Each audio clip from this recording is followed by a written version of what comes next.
Live from the Civic Center in downtown St. Paul, WCCO Television Sports presents Hockey 86, the Minnesota State High School Hockey Tournament. Tonight's semifinal battle promises to be a beauty. Hill Murray is on a roll. They have depth, defense, and desire, while Hibbing features strength and score power. They meet in the semifinals.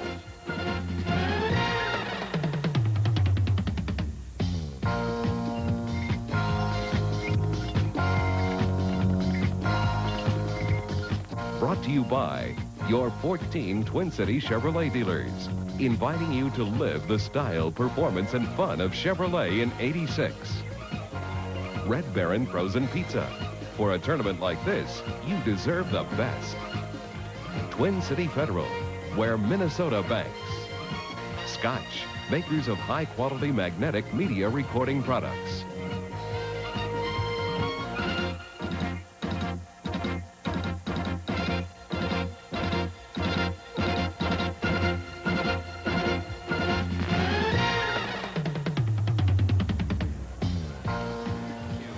And welcome back to the St. Paul Civic Center. Mark Rosen along with Ralph John Fritz. The defending state champion Burnsville Braves have earned a spot in tomorrow's championship game. Will it be a repeat performance against Hill Murray? Well, we're about to find out because, Ralph, they're going to be playing the Hibbing Blue Jackets in the semifinals. Right, Mark. The Blue Jackets are coached by Bill Olson and Terry Skripe, of course, the coach of Hill Murray. I spoke with both of them. Let's hear their comments on tonight's game, and then we'll comment on that a bit later. I feel that I'm going to have to ask them to dig very deep into the emotional reserves and come out here and try to get a good start in this first period and weather any storm that the Hill Murray is going to throw at us, of course. The big thing is I want to press upon them that this is won't happen again for the seniors. You know, there's 10 guys that have been through a lot and want to win, and a state tournament is a once-in-a-lifetime thing. So when it's here, you better go for it and give it your best.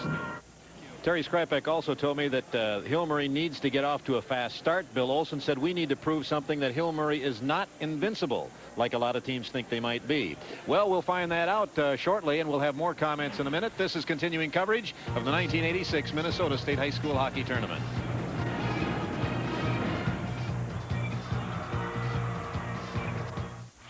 So, what'd you take last night? You'll see.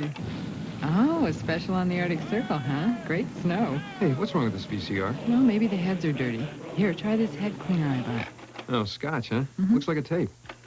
Well, you use it like a tape. I do? Mm-hmm. Is it done yet? Just settle down. It'll tell us. Hey, that's easy. So, do you want to watch the movie now? Now, let's see if it'll clean the refrigerator.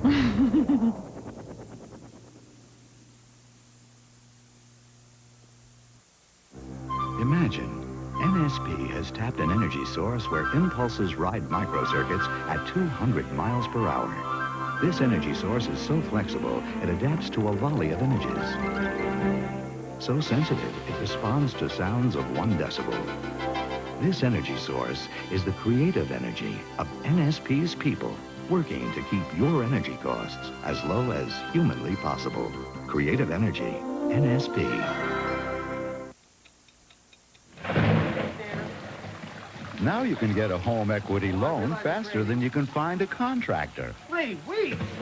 Arizona? Or get a college loan faster than you can decide on a college. Wisconsin? No way. Or a vacation loan faster than you can get where you're going. Are we there? That's right. TCF will give you an answer on most loans within 4 to 48 hours. Guaranteed. TCF, where Minnesota banks. Well, these teams are no strangers to each other, Ralph. In last year's quarterfinals, Hibbing lost a heartbreaker in overtime to Hill Murray, and a lot of those same guys are back again this year. Let's turn it upstairs to Chris and Louie. They sure are, and you know, it was interesting listening to Bill Olson talk about the emotions. I had a chance to chat with him about a half hour ago, and I asked him about the game last year, and he said what I remember most was the emotional disappointment that the kids went through when Nick Garabee scored the winning goal for Hill Murray. Well, they're going to have their hands full tonight to reverse that feeling, because Hill Murray is definitely a strong team. Coach Bill Olson says he's got to convince his kids that they're not invincible. Hill Murray isn't invincible. They lost during the season to Edina and Stillwater, but they're next to unbeatable right now. They're playing excellent hockey. They've got to be a favorite team in this game tonight. Hibbing is an outstanding hockey club, but I think up front, Hill Murray's got a little more scoring power, especially with that big senior line of theirs led by Quinlan, Toomey, and Rolick. And back in defense, they've got a big hitter, Tony Schmaltzbauer, a real big fellow. So Steve Terrell, number 19, watch him for Hibbing. He's going to have to do a job on Toomey's line. He's going to get some help from his defensemen. Look for Joe Gosted and Kel Huseman to start it off, and hopefully for Hibbing, they're going to be able to keep that front of the net clean. Okay, Lou, let's meet the starting lineups for tonight's game. Let's meet the champions of Section 7, the Hibbing Blue Jackets.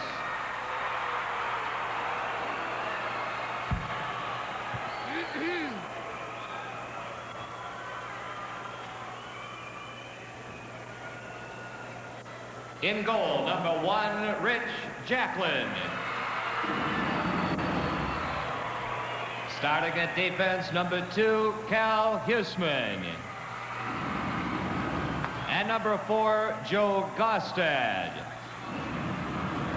At center, number 7, John Rue. At wing, number 6, Andy O'Brien. And number 8, Paul Girardi. Coaching the Blue Jackets, Bill Olson. And now let's meet the champions of Section 3, the Hill Murray Pioneers. Starting in goal, number 1, Rick Horvath. At defense, number 2, Sean Fabian. And number 20, Tony Schmalzbauer. At center, number 15, Trey Toomey. At wing, number 17, Tom Quinlan. And number 19, Steve Rollick. And number 19, Steve Rollick, and coaching the Pioneers, Terry Skripek. Here are your officials for this semifinal game. The referees are Jerry Krieger and Greg Shepard. Your linesman is Jeff Shy. On the scoreboard, Hibbing is the visitor, Hill Murray the home team. Now, ladies and gentlemen, we ask you to stand and join in singing as the Hibbing High School Band, under the direction of Art Hill, leads us in the Star-Spangled Banner.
You couldn't ask for a better matchup in this championship semifinal. The Hill Murray Pioneers 23-2, ranked number 2 in the state. And the Hibbing Blue Jackets are 22-2. And if we can get half the game we had last year when these two teams met, we're in for a great one. Well, Chris, I think we can. One thing in Hibbing's favor, they've already reversed one of those 2 losses. They were beaten earlier this season by Bemidji 6-3, but last night they beat Bemidji to come here against Hill Murray. Hill Murray's got to contain the speed of Hibbing up front. At the same time, as we were saying before, the 2 biggest guys on defense for Hibbing, Huseman and Gosted, they've got some good size. They're both 6'2". They've got some weight. They're going to have to contain those big Hill Murray forwards, especially around the net. They've seen them last night. They know people like Quinlan and Rolick like to drive for that net, and they've got to use that size effectively to keep him away. And tonight we're going to have Rich Jacklin in the net. Last night Monticelli played. He played a fine game for Hibbing, but they do switch these two, and Jacklin's already had 3 shutouts this year. Can't argue with that. I asked Bill Olson if that was tough, because most people feel Monticelli's their #1 guy, and he said, well, we did the same last year. We started Monticelli in the second game, and I said, but in your rotation, wouldn't you have started Jacklin in the first game? And he felt that Monticelli had more tournament experience, so that's why they did it the way they did it. But he said both goaltenders were going to play. So we're all set, and this should be a dandy. The Hill-Murray Pioneers would like to get back into the championship final against Burnsville. Burnsville's there already, but Hibbing off to a quick start, and Rick Horvath has to hold on down in the Hill-Murray goal. John Rue getting a chance. He got 2 chances right there. He stole that puck. He got a shot at Horvath from the short side. He really had nothing to shoot at, but got his own rebound and put it right back into him again. From the faceoff in behind the net, Hibbing putting on early pressure. Andy O'Brien is forechecking Tony Schmaltzbauer. Puck comes loose. That's John Rue in the corner to O'Brien. Back out in front, and now Rue chases after it. #7. He led the Hibbing team in scoring during the regular season. And now the puck is cleared out to center ice. And here's a break for the Pioneers. Tom Quinlan centers it across the ice. Over on the near side, it was Rolick going into the boards, and the puck cleared up over the glass out of play. Coach Bill Olson obviously wanted to go with his strength against their strength. Girardi's the leading scorer for this Hibbing team. His line of Rue, Girardi, and O'Brien came out to start off against Trey Toomey's line, leaving big Steve Terrell to follow up next.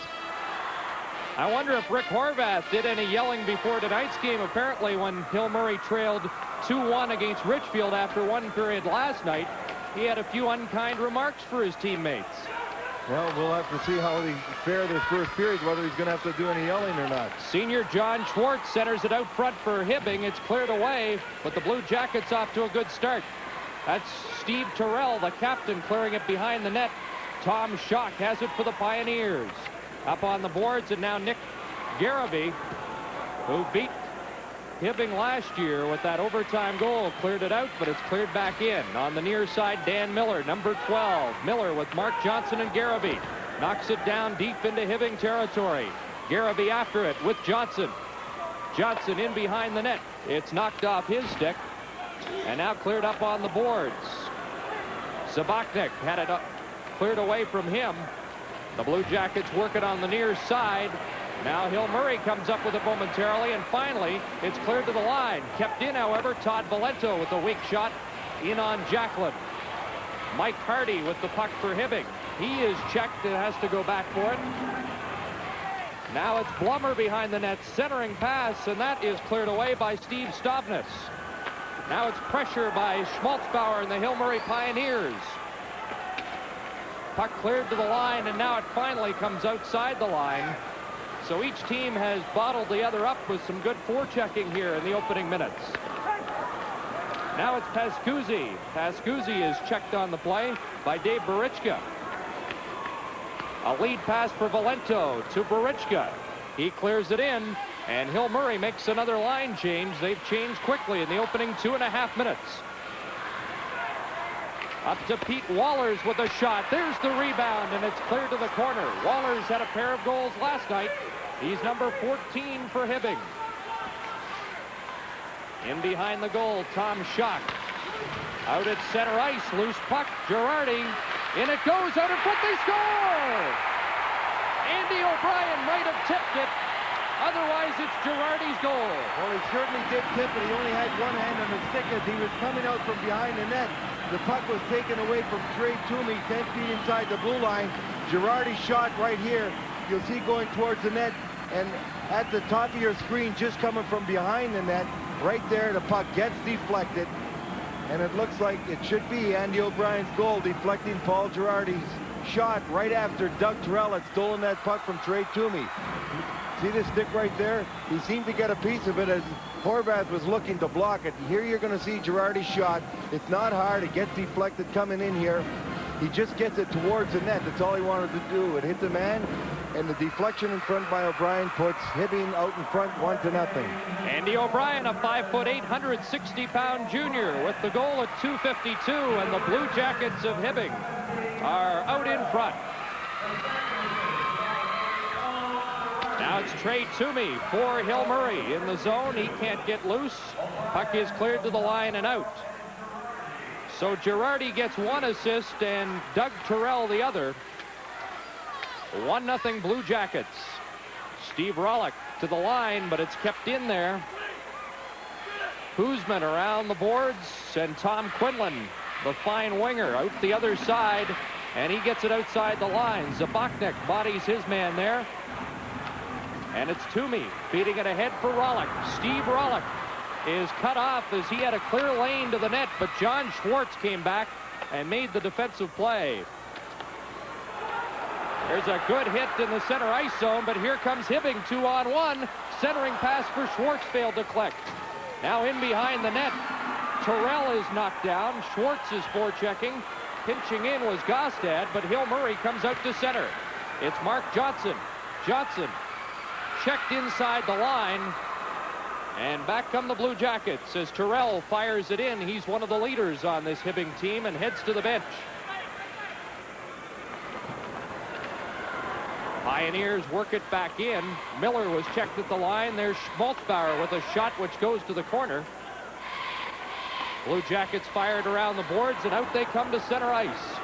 This is Pete Wallers. Wallers inside the line, and it's called on the offside. There's a break in the action. We'll be right back with the Minnesota State High School Hockey Tournament. To John Kaiser, who had 6 grand openings in 3 days, Republic awards the first-class upgrade perk. He's earned it. Republic Airlines. Steve Terrell had taken a real hard hit behind the net. Steve Rollick really caught him with a shoulder, and after Rollick had to go off the ice.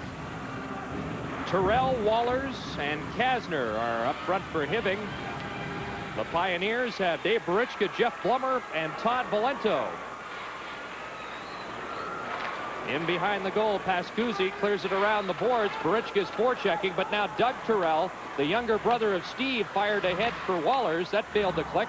Pascuzzi moves up, and Tom Pascuzzi over the line. He is hit by Schock. Now in turn, Terrell hits a man, but here's a break, and this is Valento in. Valento fanned on the shot, and Jacklin made the stop. Valento shaken up behind the play, and it's been whistled down as he had a great scoring chance for the Pioneers. He was just being bothered as he was ready to shoot, and if you watch it, the puck's going to go right off the tip of his stick. That's what happened. See right there, he just sort of fanned at it as he was going, and he couldn't quite get it. He was being bothered from behind, and that was enough to check behind by Kel Huseman, got Valento to take his eye off the puck, and he just didn't get anything on it. 9:49 remaining in the first period. It's 1-0 for the for the Blue Jackets, and back they come. There's a shot off the stick of Andy O'Brien, and it didn't miss by much. Now the Pioneers break out. Quinlan fell on the play, and that brought a reaction from the crowd. But it only gets about a 5-5 on the dive meter. He's watching old Bill Barber tapes. Although I understand Keith Acton's not bad at it. And Dino Ciccarelli. They're perfecting it. Here's O'Brien turning in the zone, and now we've got a penalty in behind the play, and it looks like it's going against the Blue Jackets. With the score, Hibbing 1, Hill Murray 0. This is Hockey 86, live from the St. Paul Civic Center.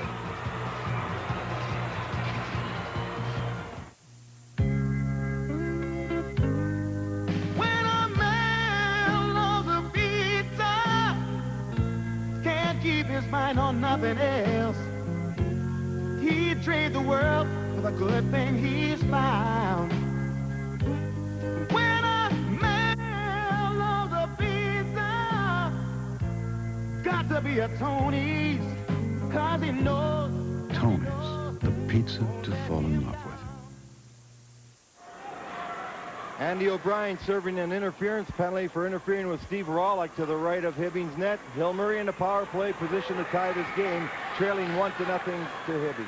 Pioneers clicked on 2 of 4 opportunities last night as Rollick winds up. Long shot. Jacklin will hold on, while the Blue Jackets killed all 3 power play opportunities that Bemidji had last night. Well, the Pioneers have an outstanding power play, and on this, they move Steve Rollick back to the left point to give him 4 forwards out there. You can watch Quinlan goes in the middle for the draw and also to try and screen the goalie in front of that net. And Quinlan gets the draw to Fabian. Winds up. There's the shot. Good save by Jacklin. Puck cleared round the boards. It'll be kept in by Rollick. He has some trouble with it. Passes over to Fabian. That was close. Schwartz almost stole that for Hibbing. Trey Toomey sets it up. They're very methodical in this power play. There's the blast, and Rollick's shot was stopped by Jacklin. And that was traveling. I don't think Jacklin saw that one. Quinlan standing right in front of him seemed to block his view, and it just hit him. Blue Jackets get out to center. Steve Terrell and John Schwartz are up front trying to kill this penalty. Puck loose in the center zone as Hill Murray having trouble getting organized. 1 minute remaining in the power play. And Trey Toomey will take it. Here he comes. Drops the pass. This is Johnson pulled down. We're going to get another penalty and a 2-man advantage for the Pioneers for 53 seconds. And Steve Terrell going off for hooking. A real big reaction from the crowd that didn't like that call. The second call when you're on a penalty kill situation usually has to be a pretty flagrant infraction. Otherwise, you don't see him called too often. That one was a little marginal. You'd have to give the Hill Murray player a little bit of the dive meter there. I think Steve Terrell caught him a bit, but not enough to really be such a big infraction to warrant a call on the second penalty. Certainly is a big chance for the Pioneers, and moving in is Toomey. He drops it back. The shot. Jacklin makes the save. I don't think they want those shots from the point with a 2-man advantage. Let's see how they set it up this time. Toomey back to Fabian. Rollick's on this near side. That's him, number 19. Across ice, and a pass went through the skates of Mark Johnson. Johnson gets it back again, moves to the net. Here's Toomey on the near side. Quinlan in the slot. They're not getting many shots on goal. 15 seconds left in the 2-man advantage. Quinlan out in front. Johnson missed the pass. They're handling that puck too much around the perimeter. Here's Fabian's drive. Goes wide. Toomey from close in. Across ice. There's Johnson. Sets up. Johnson with too many moves. Now out in front. Quinlan hits the goal post. And now the light goes on. Actually, the puck went in and hit the pipe, but both Jacklin and his defenseman were in the crease, and when the defenseman fell down, it hits him in the back and goes into the net. The puck had not gone in off Quinlan's shot, but with both of them in there, and Mike Hardy trying to help Jacklin. You'll see right here, they're both in the crease. Hardy's just getting up now. Now he tries to fall again to block it. The puck hits the pipe, comes back, I believe, and is going to be deflected right in the net. Jacklin's being bothered by all the traffic around the front of the net, and Hardy's much too small to move that Quinlan. Quinlan is all alone right there. He shoots it, hits the pipe, and right there it goes in off Mike Hardy. Unfortunate for Hardy, not much he can do, but when you're trying to defend that crease and you're off balance, there's the puck getting knocked in right there by Hardy. So it's Tom Quinlan's 3rd goal of the tournament. And that goal came just after the first penalty had expired, which means Steve Terrell comes out of the penalty box, and the two teams are at full strength. With the score, Hill Murray 1, Hibbing 1. This is Hockey 86, live from the St. Paul Civic Center.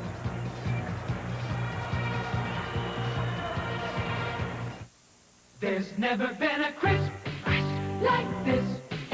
It's crispy, wheats and raisins. Taste the delicious honey-touched raisin cereal with the crispiest, crunchiest flakes around. There's never been a crisp like this. It's crispy, wheats and raisins.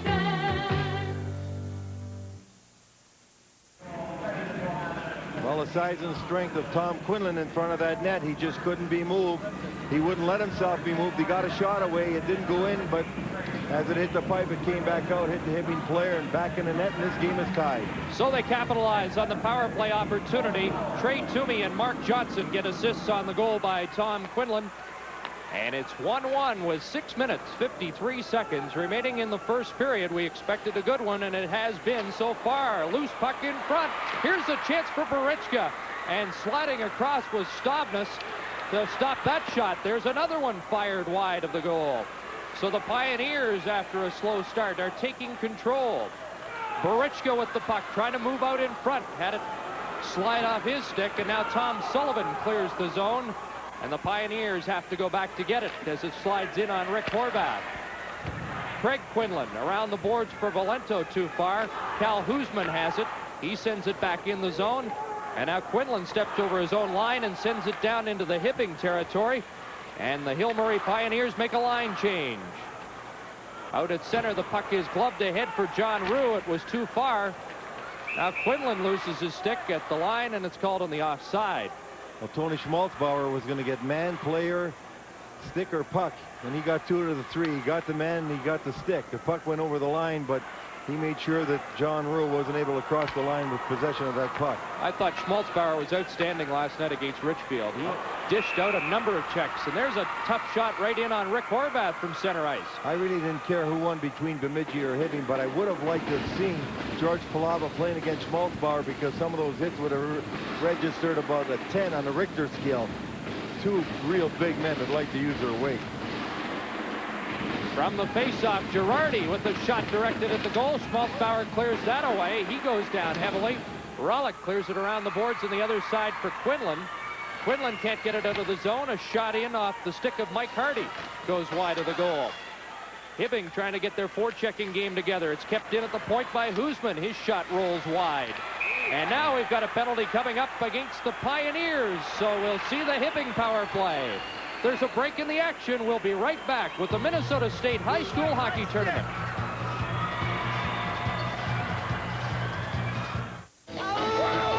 From the Beatles to the Boss, the best rock ever recorded. KJO 104 FM. Sean Fabian will be serving the high-sticking penalty. Happened to the right of Rick Horvath as he high-stick Paul Girardi. And now Hibbing, in this game tied 1-1, gets their first power play opportunity. You'll see to the right of Horvath right here, number 2. That's Sean Fabian's stick. You couldn't see the rest of his body, but that was Paul Girardi that received it up around the shoulder area. Undoubtedly a high stick. Hibbing with an opportunity to pull ahead. 5:32 to go in the first period, 1-1 tie. Blue Jackets 0 for 4 on the power play last night against Bemidji. They have Rue, Zabachnik, Terrell out up front. Another Terrell on the point as it's cleared down the ice. And the Blue Jackets have struggled on the power play in tournament action in the last 3 tournaments. They're 1 for 21. And you could expect Hill Murray to be more aggressive on the penalty killing than the Hibbing was. Here's a chance and a shot right on goal as Gostad moved in and Horvath made the stop and cleared the goal crease.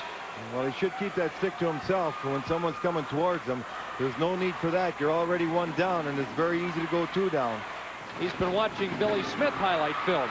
A few times our goaltenders have done it too. It doesn't make me feel too good when we get that second penalty, a needless second penalty. It also affects the goaltender's concentration. Although in this case, Horvath seems to play better when he's fired up, and he sure has been fired up in this tournament. Here's Terrell losing the puck at center ice. Garavy turns, and he fires it right back in. You see the difference in Hill Murray's penalty killing. They're going right at the man. They're trying to make Hibbing move that puck quicker. They're creating a little more opportunity for error by forcing Hibbing to have to do something with the puck, whereas Hibbing was just staying in the box, allowing Hill Murray, even when it was 5-4, just to throw the puck around. Senior defenseman Joe Gostad in behind the net. He'd like to center it out, though he is checked by Tom Schock. And Schock gets it out, and here's a 2-on-1 for Hill Murray. It's Quinlan firing, and that went through the pads and out the other way on Rich Jacklin. And now countering is Girardi. Girardi across for Rue in.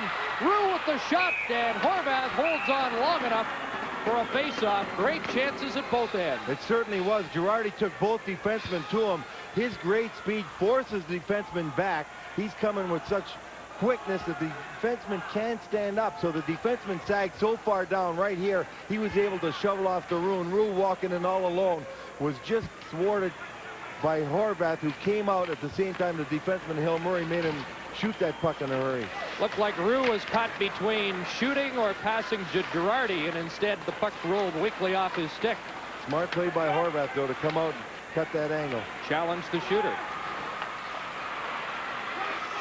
15 seconds left in the power play. Blue Jackets try and stuff it in. That was Doug Terrell, the sophomore, and now out at center ice, and that should just about do it for the man advantage as Sean Fabian is standing up in the penalty box. And now Fabian's back on the ice, and both teams at full strength. Pete Waller's turning in his own zone. He had 2 goals last night against Bemidji.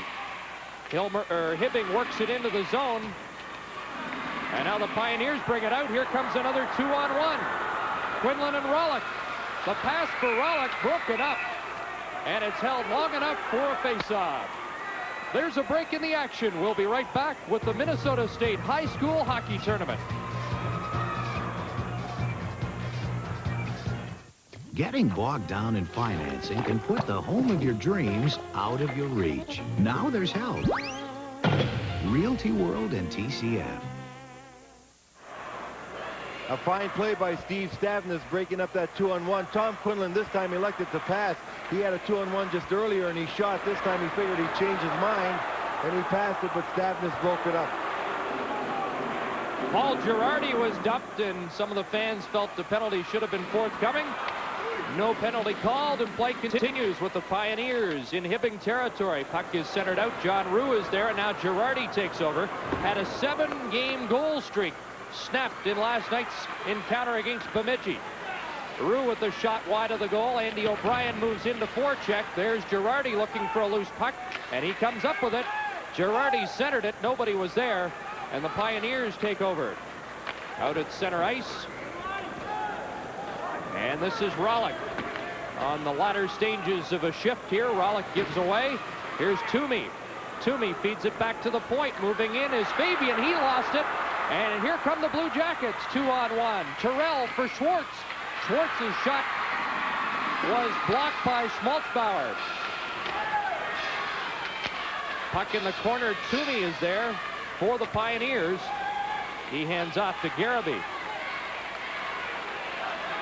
And here comes Nick Garibay to center ice. Garibay works over the line, fires it in, and that didn't miss by much. That seemed to handcuff Rick Jacklin. Puck comes to the point. Fabian and Johnson keeps it in. Here's Mark Johnson. He's tripped up. Play continues. Out in front it goes to Dan Miller. To the point. Schmaltzbauer's shot deflects into the corner. Miller is there, trying to feed it in front. Dan Miller fighting for it. Number 12. There's Mark Johnson. Back to the point. Schmaltzbauer has it hop over his stick. 1:22 left in the period. It's 1-1. Hibbing and Hill Murray in a good first period. Here's Mark Johnson. Johnson turns, is checked, and the Blue Jackets work it out to center ice. Waller's over the line, lost control. Now Blummer against the boards, and there's a good body check. Dished out, and we've got under a minute to go in the first period as play is whistled down. There was a good body check, and one of the infrequent ones, surprisingly enough, after last night. Both these clubs coming through very physical games, and there was much more body contact last night. Tonight they haven't elected to hit as much, but the speed is quicker than either of the games last night. You know, Bill Olson surprised me. I said, are you glad you're playing a skating team like Hill Murray instead of the physical team like Bemidji? And he says, I think Hill Murray can be more physical than Bemidji. Well, they can. They got some big boys up there, and that's what happened last night. First period they weren't, but the second and third they took it to Richfield with their size. 38 seconds left as the Pioneers apply some pressure, and now it's Hibbing working their way back. A long shot in wide of the goal, and Horvath scoops it up, and we'll have a face-off deep in the Pioneer zone. Since early in the game when we had a couple of marginal penalties that you have to call, the referees want to make sure that they got control of the game. But since that time, we're seeing the referees allowing them to play. We're getting some contact. We're getting some little hooks and holes, but stuff that really isn't interrupting the flow of the game, and the referees very wisely are letting them go on with it without calling a lot of penalties. Here's a key face-off with 28 seconds remaining in the first period. And it will be John Rue, the 5'7", 155-pound senior of Hibbing. And Rollick's out of position, by the way. Okay, now they got a wing inside there. Okay, Tom Quinlan won the draw anyway. But there's a giveaway. O'Brien winds up Horvath to stop. Rebound, and that just missed. John Rue just missed on the rebound as the Blue Jackets almost took the lead in the final minute. There's still some time, and they're putting on pressure. But now the Pioneers get possession. Well, only momentarily. There's another shot. Horvath to stop. Rebound, knocked to the corner, and that will do it. But quite a flurry to end the period for the Hibbing Blue Jackets. And Horvath makes his way quickly to the gate. I don't think he was too happy with the way his team closed out the final 15 seconds. I think you're right, Chris. They got mixed up on their assignments off the face-off. They had an open man. The shooter was open for a moment. Then the right wing came across to take the shooter, leaving the boards open. That man got the face-off. They controlled the puck in the zone. They finally stole a pass that Hill Murray was trying to clear with, and they got two fine opportunities. Horvath had to make the saves. Or right now, we could be going into the second period with a Hibbing lead rather than a 1-1 tie. Well, it was 4-3 in overtime when the two teams met last year, and don't bet against overtime again. It's 1-1 after one. Now to Sports Control. And this is a game, Ralph, where the fans are on the edge of their seats. Every single rush has to be the best skating game of the tournament we've seen. I talked to to the two coaches prior to the game, and they said, we expect a good skating game. They both agreed, but one said, if the other gets rough, we can get rough, and we can do a lot of checking, too. But it has been a good skating period, perhaps the best of the tournament. Rich Jacklin coming through in goal. His first tournament appearance, Monticelli had been leading Hibbing, and they've been alternating goal most of the year, and that's why Billy Olson went with Jacklin. I'm sure there were some nervous moments for Jacklin until he got his first save. And there were some big moments. Andy O'Brien nearly had that second goal right near the end. And I'm sure Ricky Horvath is not real pleased and maybe chewing out his teammates as we speak right now. He does have a habit of doing that. Horvath and Jacklin really did look good in goal, too. Yes, they did. Tony Parker's back down on the ice. Tony? No, that's not Tony. Yeah, it is, isn't it? Yeah. I'll tell you what. You know, you see a lot of these kinds of costumes in the state high school hockey tournament especially.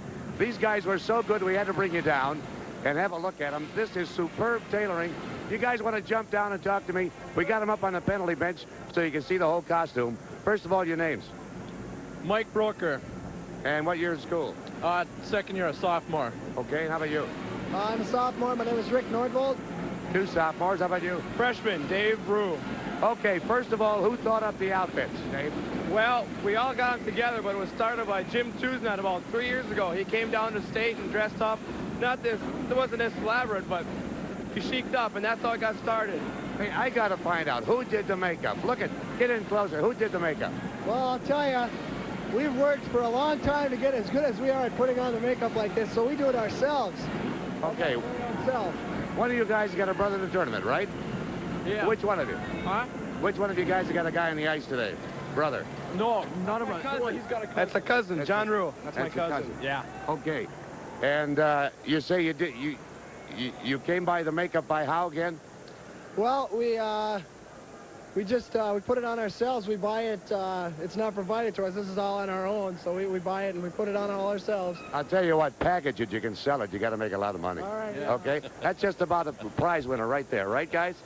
I want to see him walk into the Sportsman's Cafe in Hibbing looking like that some morning. All cheeked up. Yes, indeed. That was a rock group kiss for a minute there. Hibbing and Hill Murray are tied 1-1. Live from the St. Paul Civic Center, this is continuing action in the Minnesota State High School Hockey Tournament.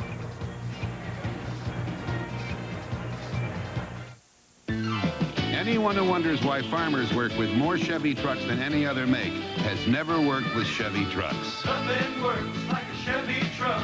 Full-size Chevy pickup. Vortec muscle, V8 hustle. Nothing works like a Chevy truck. Now get low 9.9 financing on new 10 and 20 series 2 and 4-wheel drive Chevy pickups. Nothing works like a Chevy truck. Recently, an international food critic tried the new dinners from Baker's Square thinking they came from an expensive restaurant. He found the chicken Alfredo to have a delicate flavor. He liked the size of the shrimp in our shrimp marinara, and he approved the sauce in our seafood fettuccine. When informed the dinners weren't expensive but actually came from Baker's Square, he informed us he wasn't actually an international food critic.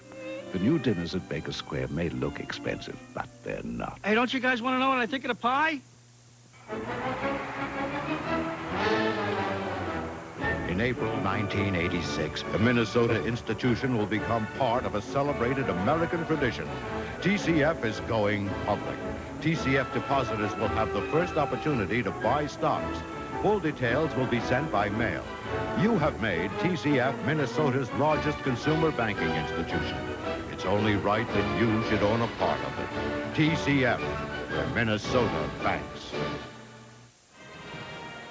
Well, the pace in this one was set early as the Hibbing Blue Jackets came out flying. Great forechecking produced their first goal, and their only goal here in the first period. Andy O'Brien, the junior, somehow gets the puck underneath, and it goes through the pads of Ricky Horvath. Sean Fabian was sliding across trying to deflect the puck. Doug Terrell set it up.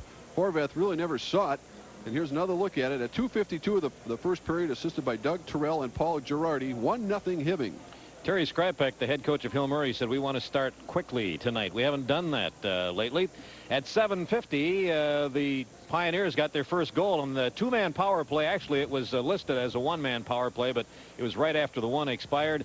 And there it is, number 17, Tom Quinlan, getting the goal from the slot with assists to Mark Johnson and Trey Toomey. That tied the score at 1-all. Actually, Hill Murray did not score quickly, but nonetheless, they did tie it at 1 apiece. Both teams did have great chances to score near the end of the period, but we still stand 1-all, Hibbing and Hill Murray. Live from the St. Paul Civic Center, this is continuing action of the Minnesota State High School Hockey Tournament.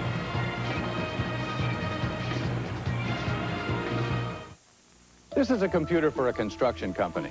This is a computer for a law firm, for a manufacturing company, a wholesale distributor. The computers are all exactly alike. So who turns computers into computer systems? Amerisource. We have the software, training, and ongoing technical support to get your system running and keep it running.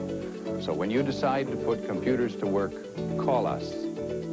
Amerisource. When you open an IRA at most banks, your money just seems to sit there. But at TCF, your IRA will be a little more active. Because TCF's paying interest at a bonus rate of 20% until April 15th on all new IRAs. And that 20% rate can make a big difference. So why settle for less? Open a 20% bonus rate IRA at TCF. It's one IRA that'll really bring home the bacon. TCF, where Minnesota banks. Alpha team, aggressor tanks spotted. In a battle drill, you need horsepower, firepower, people power. That's teamwork. Moving tank, direct front, 2,000. This team uses a computer, thermal sight, laser rangefinder. Fire! Yeah! All that you can. We win, the whole tank wins. The whole team wins, not just one person. Find your future in the Army. Until this time, until this tape, you've never seen color this bold. A breakthrough in videotape technology. Color as if you were seeing it for the first time. The new Scotch EXG video cassette. Unsurpassed color. Guaranteed for your lifetime. Available at all Musicland locations. This year we've added a cheerleading tournament to our list of things here at the coverage, and the winning squad will be announced tomorrow during the final game. And here now is the Hibbing cheerleading squad.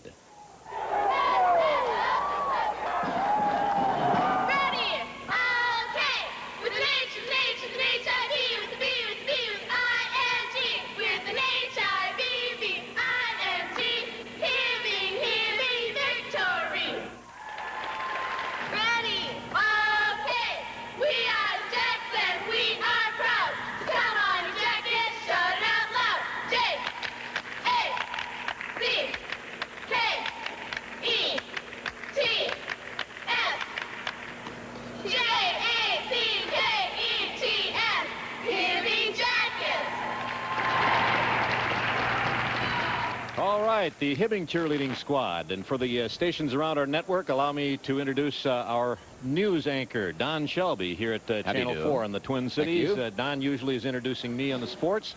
And Don is getting acclimated to the sport of hockey. Being from Indiana, Indeed. you're just a basketball man. You haven't seen that much hockey. If it weren't for the sport, there'd be no difference whatsoever. The crowd is the same numbers of people attend, the same kind of fanaticism. And that's the element of the story that I wanted to come out and tell the sports fan. That word comes from the complete word fanatic, with a dictionary definition of anyone with an unusual or obsessive faith in anything. It applies here to this contest. But for the adults here at the Civic Center, what I've learned is that definition simply doesn't go far enough. For the adults, it's nail-biting, heart-pounding, heart-breaking excitement. In the eyes of these moms and dads, aunts and uncles, one sees more riding on the game than a trophy, more meaning than that contained in school spirit. For these people, there's a lot riding on these contests. A chance to be young, for instance. Consider the closing minutes of today's Denfeld-Burnsville match. 26 seconds left to go. Burnsville is up by 1 goal, and we're in the Denfeld section. To even get here is super. Come on, get a ball. Well, that could have been it right there, eh? I know better than that. A better finish would have found Denfeld on top. Dick Gillen knows it too. Denfeld, class of '57, never made it to the state finals until today. A bit of Gillen died in the last 26 seconds of today's game. All of us lead lives not unlike that of Walter Mitty. My life is like that. It's 26 seconds left to go. Shelby, the center for Denfeld, with the puck, flying in against the defending state champs. The crowd's on its feet. Shelby, a shot. Good. Anywhere in the back of your mind and your heart did you think for a moment, see, if I were only on skates down there in uniform, they could really use me at this moment? I think anybody that's been on skates, played hockey, is be a fan forever and always think that they could do something. Yes, I think everybody has that thought in the back of their mind if they played before. But we're the adults. We're the ones who must counsel the young and the broken that this is only a game. There's always next year. It doesn't matter whether you win or lose. Oh, if they could only see our faces as they skate. If they could only see into our own private dreams. The roar of the crowd here at the Civic Center is not so much a vocal exercise as it... The point that I think is made by the whole crowd is that this is not so much a sporting event as it is a way of marking time, sort of a rite of passage, if you will, a way of putting 1 year beyond the next year. That a lore develops around this event like none other. That I know that there are people in the Civic Center tonight who will remember that such and such an athlete scored such and such a winning goal in such and such a tournament. They'll know that as resolutely as they know the birth weight of their first child. Goes on forever. Yes. How did you feel scoring that winning goal?